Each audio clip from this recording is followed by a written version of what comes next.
welcome to my YouTube channel. Today we'll be aquascaping this 5-gallon behind me. This is also my first YouTube video, so make sure to hit that thumbs up and subscribe if you want to see more of these videos. So to start, I thought I would show you some of the ideas that I've been thinking about doing this tank. So first, this was my tank while he was in it. So I'm going to tell you some tanks yeses and tanks nos. So I don't want to have any fake plants. I want it to be super natural. I want there to be room, but I also want it to be heavily covered in plants, but I still want him to be able to swim around. Another one of my tank nos is I don't want it to be super plain like this one or like this one. I kind of want it to be more maximalist than minimalist. Now with this one, it's just a little too heavily planted for me. I don't like how it's not symmetrical. However, this one, for example, I really like how it's like kind of centered, and I like the look of like you can still swim around, but it is kind of cluttered. This one is probably my all-time favorite. The only problem is I don't have that big of a tank, and I don't have the wood that looks like that, and my plants aren't the same. Those are my tank's do's and don't wants. Without further ado, let me show you some supplies.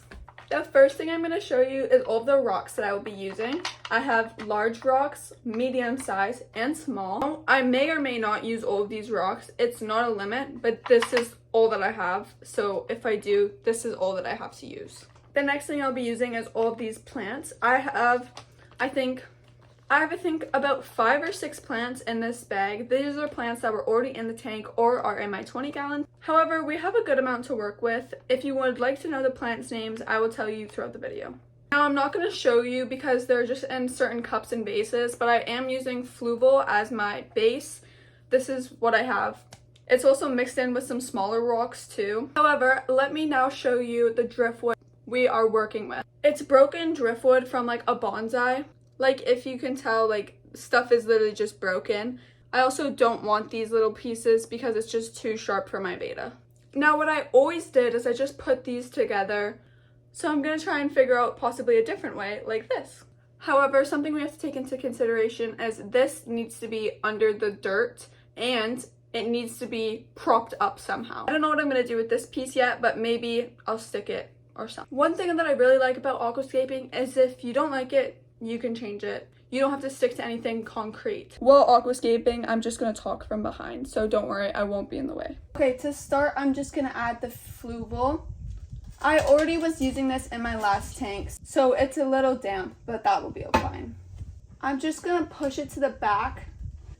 I think what I'm going to do is I'm going to kind of leave a space in the middle where it's less substrate, just because that's where I'm going to put the rocks and the driftwood.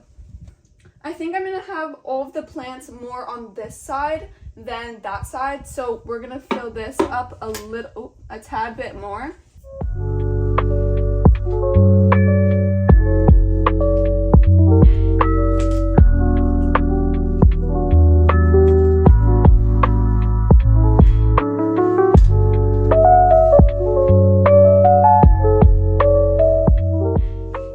Tell you with aquascaping, you have to be okay with getting your hands a bit dirty. Okay, now we're gonna try and figure out this hardscape.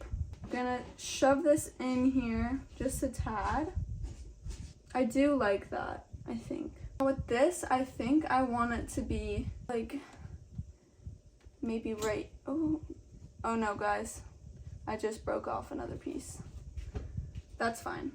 I think what I'm gonna do is I'm gonna shove rocks here, so then it'll be propped it up. I'm going to do the same with the sticks here too that broke.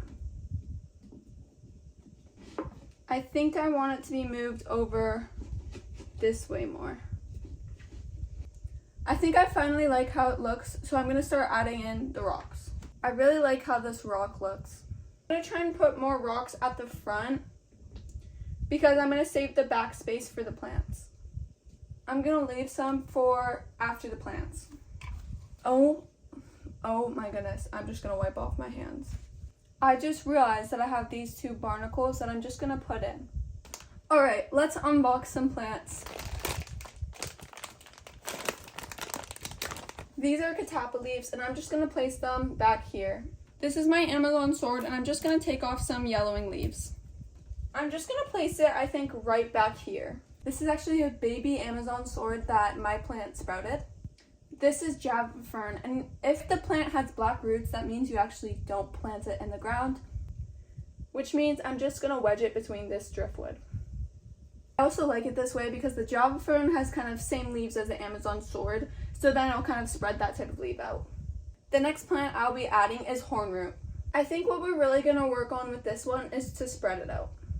I'm gonna add this small tiny piece of wisteria. Next I'm gonna add this plant, which basically kind of grows along the floor. The next one I'll be adding is this plant, which is arguably my favorite. I'll put the name of it on the screen. It was not doing well at all, my 29 gallon. I put it in this tank with my LED lights from Amazon, and it works so well. It's becoming so much more full. The last plant I'll be adding is this Anubis. This also does not get planted in the ground, so I'm just gonna plop it in. Before we add the water, I'm just gonna add the rest of these tiny little pebbles. I'm putting this bag here so hopefully it doesn't mess up the substrate as I try and fill up the tank. I'm going to be putting in some prime just beforehand so when all of the water comes in, it'll clarify it. Normally you would want to clarify the water before you put it in the tank, but since I'm just setting it up, it's okay.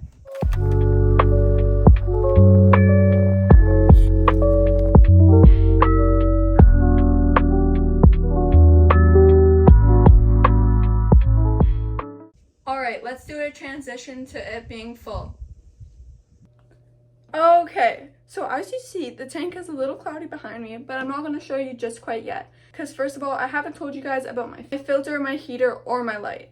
So first up, I have this little ancient heater. However, it's still working really, really well. I don't know what brand it is. It says Elite, so maybe that can give you an idea. Maybe you can reverse Google image a photo of this. It's a 50-watt heater, so it's perfect for my tank size. This is the light that I use. It's an LED. I literally got it from Amazon.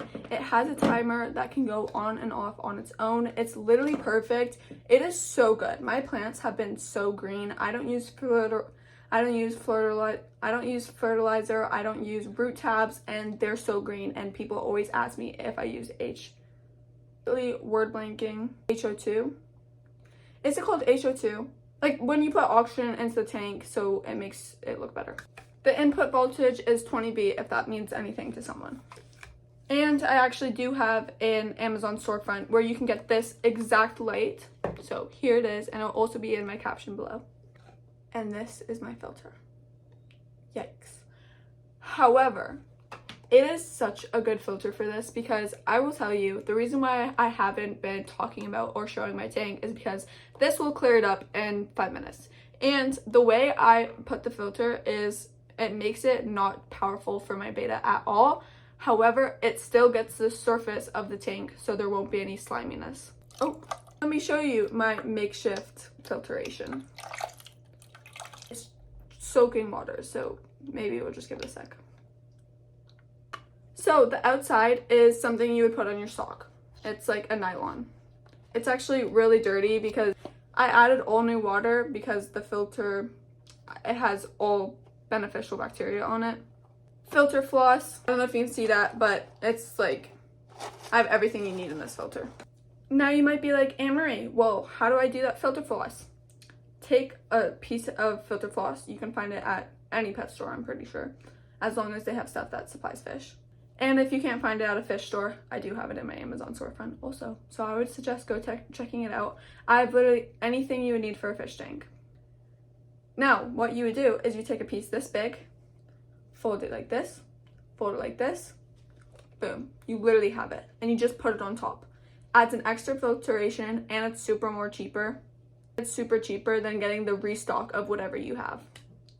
Now I'm gonna put all of this stuff on my fish tank and let it run for about 15 minutes, and then I'll be back and I'll show you the final results. Hey guys, I am back a couple days later. I completely forgot about that I was filming this, but as you can see, the tank is very much clear now, so I might as well just get to the point and show you close-ups. I'll also tell you a couple things that I might change in the future that I don't know about yet, like a couple things to, for example, I really think that I want to get a sponge filter instead of the one that I have now, just because mine's a rimless tank, and so since it's a hang on in the back filter, it doesn't have that thick rim to hang on the filter, so I have to put something in between so it stands up properly, and it's just a big hassle, especially if it leaks. So that's something I would like to change in the future. However, let me just show you the tank. This is Lotus and this is his tank. I will say the one thing is these plants are gonna grow in, so it will look definitely a little bit more full. I'm editing this video and this is literally what it looks a couple days later, and it already grew an inch. But in the future, I might think about like putting like one of those plants with the bigger leaves. I forget what they're called at the moment. And then also in the future, I might get some duckweed just because I like the look of it and I think it's really cute. But however, I think this is so cute and I love it so much, especially with it being right by my bed. It's so cute. I look over and I see Lotus in the morning and it just makes my day. So this is my first YouTube video. I hope you enjoyed.